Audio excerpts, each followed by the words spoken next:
Okay, so this was something I've been working on for 2 nights. I did the design work yesterday and some of the coding yesterday, and then I have been doing, I assembled it for the first time today, and I've been doing some debugging. So it's still kind of buggy. It's got a few problems, but we'll see how this goes.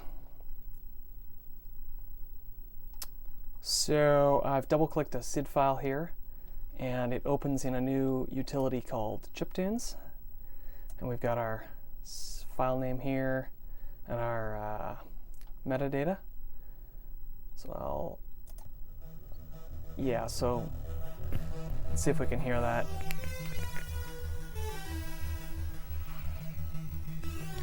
So hopefully you can hear that. And then what's kind of neat, of course, is that we can scroll around back here,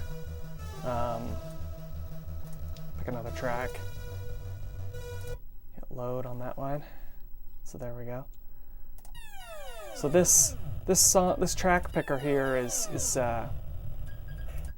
works and this works.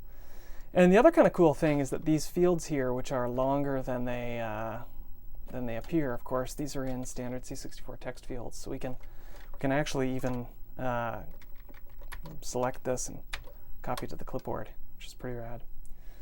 Anyway, pretty cool. Thanks for watching.